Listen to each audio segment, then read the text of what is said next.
United merchants chamber Kollam ജില്ലാ committee Asramam മൈതാനത്ത് food fest സ്വാദ് 2024 സംഘടിപ്പിക്കുന്നു.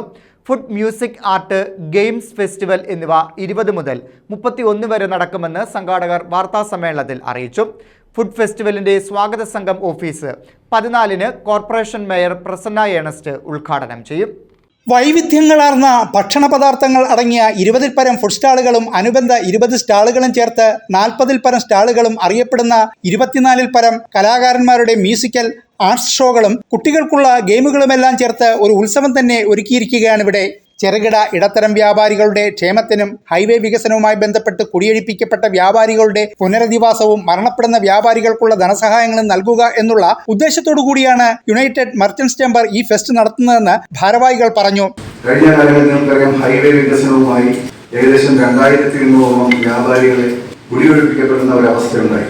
ആ അവസ്ഥയിൽ പല വ്യാപാരികളും ഇന്ന് വ്യാപാര സ്ഥാപനങ്ങളില്ലാതെ ജീവിക്കുവാൻ മാർഗമില്ലാതെ കഴിയുന്ന നിരവധി പേർ. ഇവരെല്ലാം ഒന്ന് സഹായിക്കുന്നതിന് വേണ്ടിയാണ് നമ്മൾ ഇപ്രാവശ്യം ഈ ഒരു ഫുഡ് ഫെസ്റ്റിവൽ ആശ്രാമം മൈതാനത്ത് നടത്തുന്നത്. കൊല്ലത്തെ UMC ടൗൺ യൂണിറ്റും കൊല്ലം കോർപ്പറേഷൻ യൂണിറ്റും സംയുക്തമായാണ് മേൽനോട്ടം വഹിക്കുന്നത്. വാർത്താ സമ്മേളനത്തിൽ യുണൈറ്റഡ് മർച്ചന്റ്സ് ചേംബർ കൊല്ലം ജില്ലാ president Nijam Bashi, general secretary Austin Bennan, ട്രഷററും ചെയർമാനുമായ T Saju, Kollam unit president Jinu Gopal, general secretary Rizwanas, treasurer Liju P Nair എന്നിവർ പങ്കെടുത്തു. ന്യൂസ് ബ്യൂറോ, കൊല്ലം.